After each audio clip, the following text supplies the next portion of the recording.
Thank you. Thank you, Senator Martinez. Muchas gracias por esta oportunidad de estar con ustedes en el día de hoy. Se lo agradezco. Muchas gracias al senador por vender el libro. Thank you for Senator Martinez for showing my book, which is available at Amazon for $16.99. Thank you. I appreciate that very much. Quiero dar unas palabras en español brevemente antes de empezar el discurso, por darle las gracias, primero por venir a la Florida y tener su conferencia aquí de NALEO. Hace 5 años que NALEO vino acá al centro de la Florida, yo creo que en este mismo sitio, y los unimos para hablar los temas de aquel entonces. En pocos momentos voy a hablar también sobre dónde estamos hoy, y me sorprende, pero desafortunadamente nos encontramos que la mayoría de los temas que eran tema en aquel entonces siguen siendo tema en el día de hoy. Que ninguno de los temas que existían en esa conferencia se han resuelto a nivel federal. Y vamos a discutir eso en unos momentos, pero quería reconocerlos a todos ustedes y darles las gracias por escoger la Florida para esta conferencia.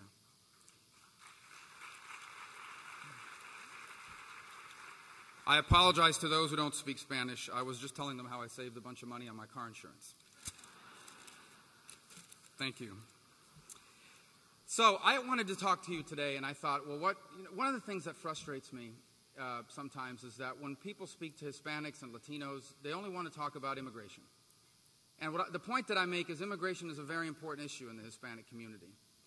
But the vast majority of us do not wake up in the morning and think about immigration all day. We wake up in the morning and have the same worries, the same hopes, and the same fears as everybody else in this country. We worry about making payroll on Friday. We worry about balancing our family's budget at the end of the month. We worry about the schools that our kids go to. We worry about whether tomorrow will be better for them than it's been for us. And that's what I wanted to concentrate on here today when I came to speak to you. But I won't necessarily limit myself to that, because I think that both my head and my heart tell me that today, perhaps we are as close as we've ever been to a critical turning point in the debate about immigration. And so I've abandoned my hopes of only talking about the economy and jobs, as important as that may be, for one moment and one day, in the hopes of speaking frankly to you about the issue of immigration, what I've learned in my year and a half in the Senate, and what I hope can happen moving forward. The first thing I learned when I got to the Senate is no one wanted to talk to me about it. There were too many scars, too much pain.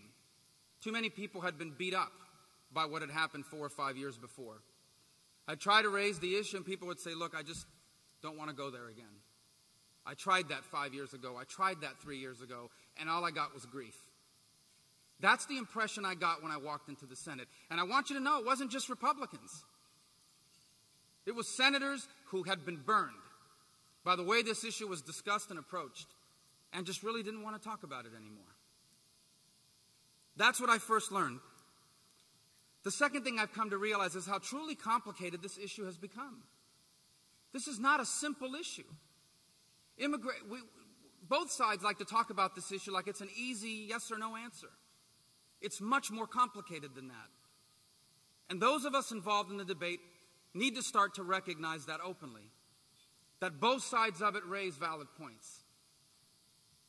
The people who are against illegal immigration and make that the core of their argument view it as only a law and order issue, but we know it's much more than that. Yes, it is a law and order issue, but it's also a human issue. These are real people. These are human beings who have children and hopes and dreams. These are people that are doing what virtually any of us would do if our children were hungry, if their countries were dangerous, if they had no hope for their future.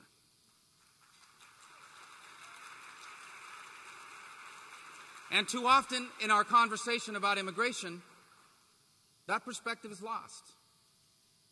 Who among us would not do whatever it took to feed our children and to provide for them a better future? And yet the other side of the debate is equally guilty of oversimplifying it. Illegal immigration is a real problem. It is not an illegitimate problem. It is real. It has consequences. One of the great untold stories in America today is that no community understands that better than ours.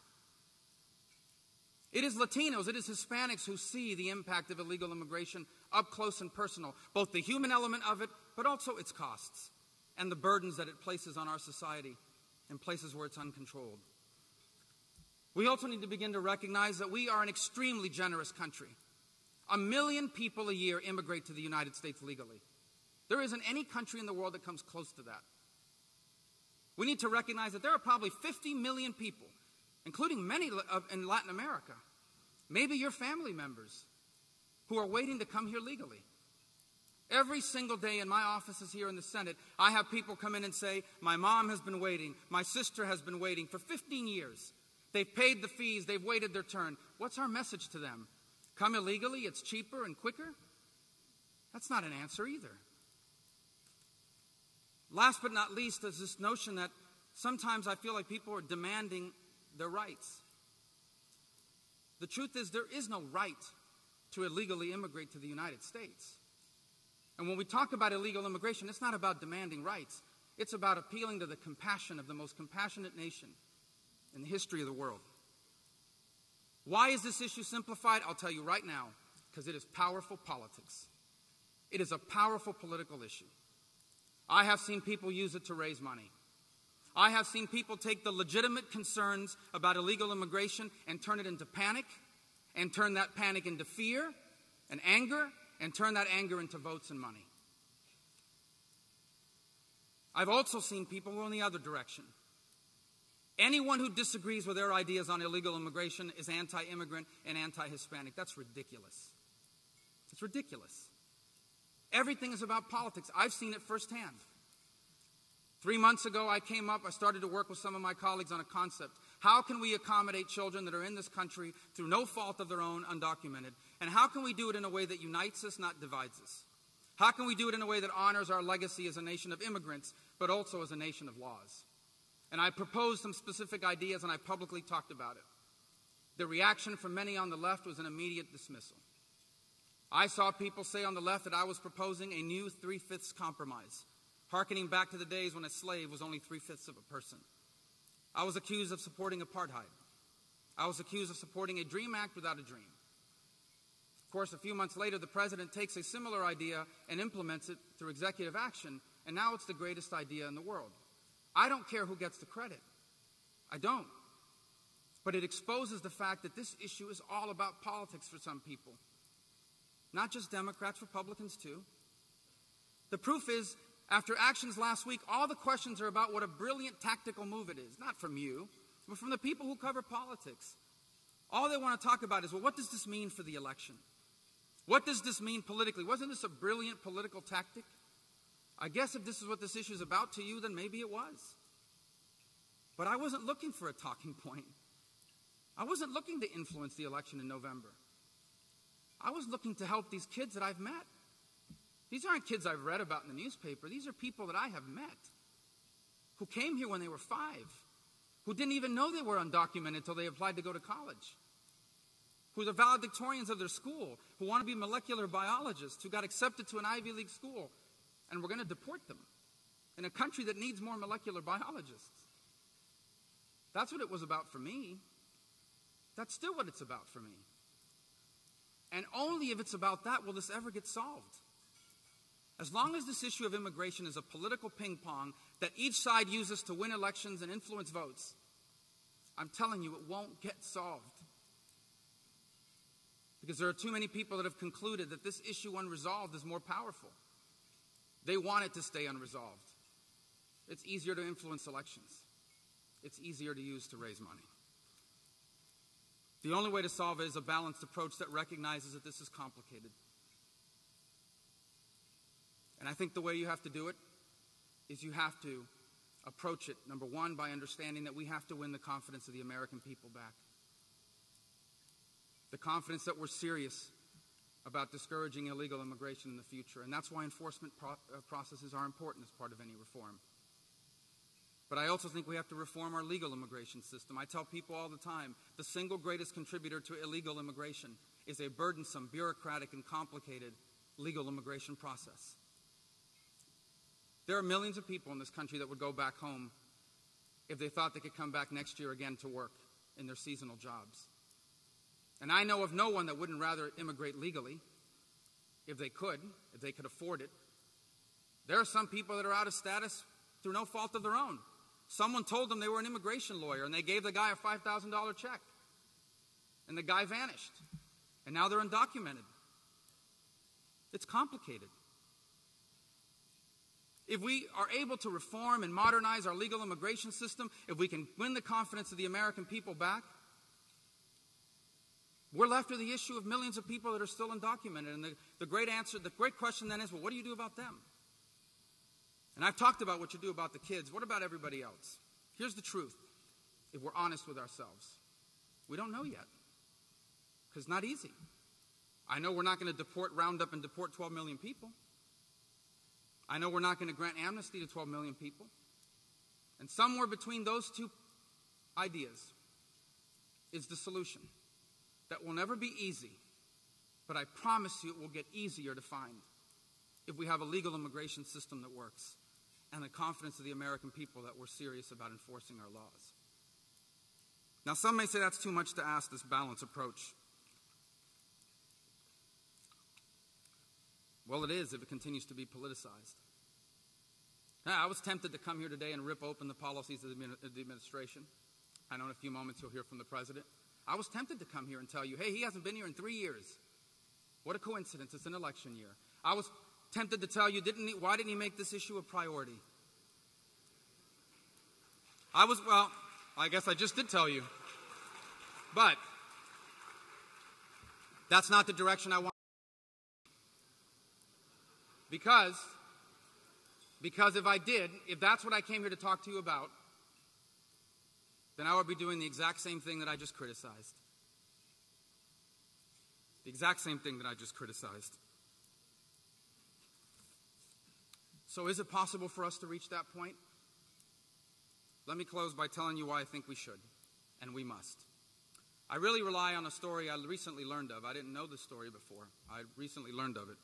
It's the story of an elderly man who came to the U.S. legally and then decided to go back to his country because he was a little discouraged by the way things were here, and he decided to go back to his country again.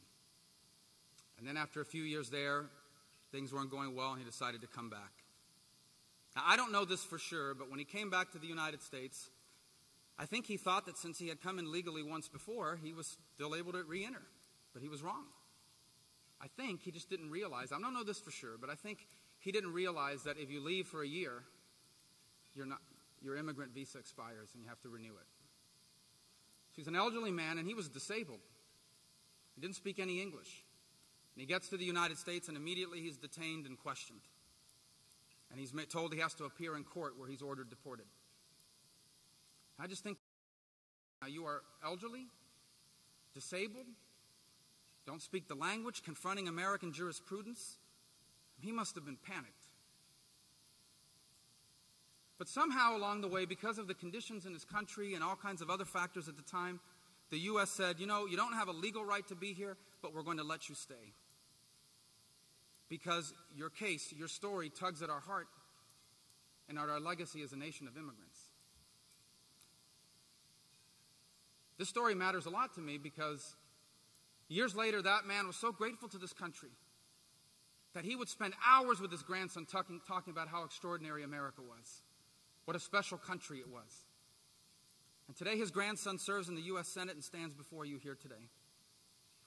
Knowing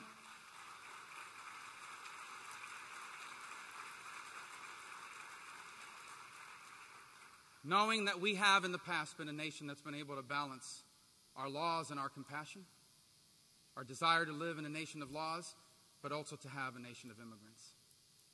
And so I close by asking you, how did we ever get to this point? How can immigration be a controversial and divisive issue in a nation of immigrants? How can a country built by people that came from everywhere else be so divided over who gets to come here now? And maybe the best way to begin to confront it is to remind ourselves of who we are and how tightly wound it is into the essence of our greatness. The Statue of Liberty is often seen as a symbol of immigration. That's not why it was built. Statue of Liberty was not built as a symbol of immigration. It was built as an ode to the Republicanism, not Republican Party. Although some people claim, but I'm kidding. But the reason why it became a symbol of immigration is because immigrants from Europe, when they would come into Ellis Island, would sail past. The first thing they would see in America was a statue. And in the turn of the last century, there was a poem that was written and inscribed onto a plaque there that I think reminds us of who we were, of what makes us different, and of who we must remain. And when I read those words, I'm reminded of the journey my own parents took, of people who were desperate to provide their children life better than theirs, of making sure that every opportunity they did not have would live in the lives of their children and grandchildren. This sentiment exists among people all over the world, but only here in our country has that dream become reality time and time again. And so let us remind ourselves once again of the words of that poem, which call to us and say and to answer the simple question of what do we love more? Do we love our parties more than our country? Do we care about the next election more than we do about the future? Are we still that beacon of hope to the world? Are we still the country our parents found when they came here? Or will our children inherit a different one, one more like the rest of the world? Are we still the nation that believed in these words? Keep ancient lands, your storied pomp, cries she with silent lips. Give me your tired, your poor, your huddled masses yearning to breathe free. The wretched refuse of your teeming shores, send these, the homeless, the tempest-tossed, send these to me. I lift my lamp beside the golden door. Thank you.